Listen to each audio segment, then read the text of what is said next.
అందరికీ నమస్కారం. నేను మీ తాళ వెంకటేష్ యాదవ్, గుంటూరు పశ్చిమ నియోజకవర్గం, తెలుగుదేశం పార్టీ.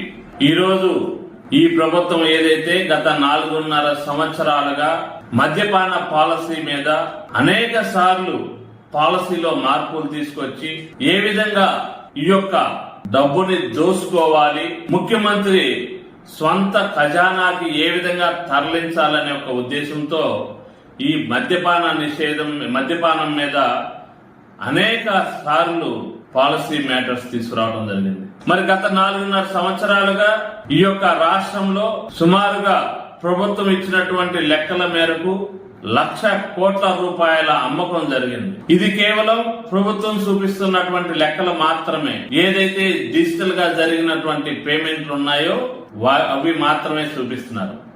కానీ వాళ్ళ మనం ప్రజల్లోకి వెళ్దాం, షాపుల దగ్గరికి వెళ్ళి చూడండి, దానిలో 60% పైగా డబ్బులు క్యాష్ ఇచ్చి కొనుక్కుంటున్నటువంటి పరిస్థితిని మనం చూస్తా ఉన్నాం.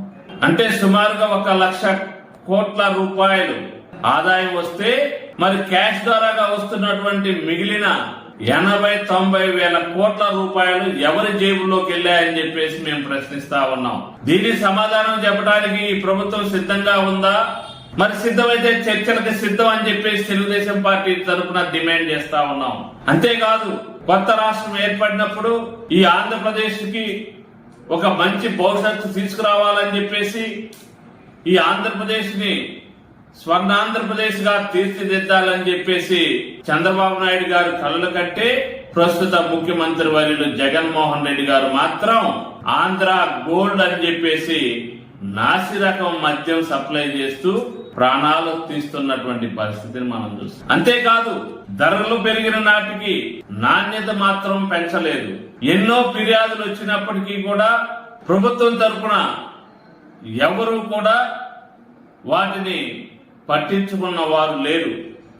ఎక్సైజ్ శాఖ వారు అనేక మార్లు ఫిర్యాదుల్ని పరిశీలించి కూడా ఈ ప్రభుత్వం వల్ల ఈ యొక్క ముఖ్యమంత్రి స్పందించకపోవడం వలన వారు కూడా చేతులు ఎత్తేసినటువంటి పరిస్థితిని మనం చూసాం. మరీ ముఖ్యంగా సహజంగా ఏదైతే ఈ మద్యం ఉంటుందో దానిని తయారు చేసిన తర్వాత కొన్ని రోజుల పాటు నిల్వ ఉంచి దుకాణాలకి పంపించాల్సిన పరిస్థితి. కానీ ఈ ప్రభుత్వం అధికార దాహంతో, ధన దాహంతో ఈరోజు తయారైనది మరనాటికి దుకాణాలకు పంపించి పచ్చి సరుకుని ప్రజల చేత తాగిస్తున్నటువంటి ప్రభుత్వం ఈ జగన్మోహన్ రెడ్డి ప్రభుత్వం. ఇది కాదా? కాదైతే మేము చర్చలకు సిద్ధంగా ఉన్నాం. మీరు సిద్ధమా చెప్పండి అని చెప్పేసి మేము డిమాండ్ చేస్తా ఉన్నాం. అంతేకాదు, ఆరోగ్యానికి హానికరం అని చెప్పినప్పటికీ కూడా మీరు పట్టించుకుంటున్నటువంటి పరిస్థితులు లేవు. మరి ఈ నాసిరకం మద్యం వలన సుమారుగా ఈ ఆంధ్రప్రదేశ్ లో మన తోబుట్టువులైనటువంటి వారు సుమారుగా 35,000 మంది వారి మంగళసూత్రాలు తెగిపోయింది నీ నాసిరకం మందు వల్ల కాదా అని చెప్పేసి మేము ప్రశ్నిస్తా ఉన్నాం.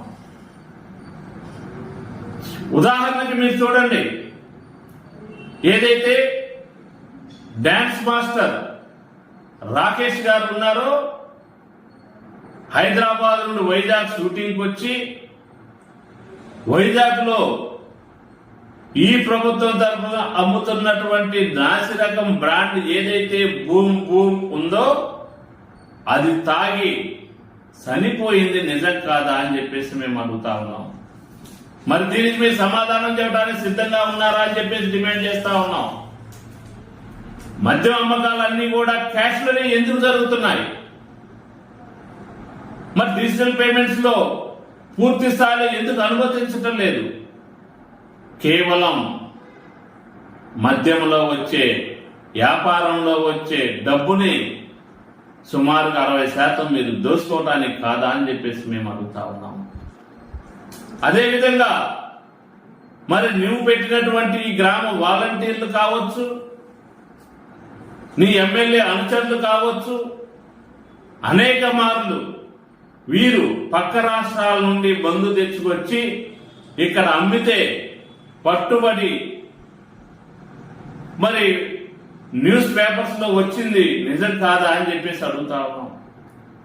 ఈ రాష్ట్రంలో మంచి మందు అయితే నీ అనుచరులు ఇతర రాష్ట్రాల నుండి తీసుకొచ్చి అమ్మాల్సిన అవసరం ఏంటని చెప్పేసి మేము డిమాండ్ చేస్తా ఉన్నాం. మరి ఈ రాష్ట్రంలో సుమారుగా 100 మద్యం కంపెనీలుంటే మరి దానిలో ఉన్నటువంటి చాలా మంది యజమానులను మీరు బెదిరించి మీ వైపుకి లాక్కున్నది కంపెనీలు.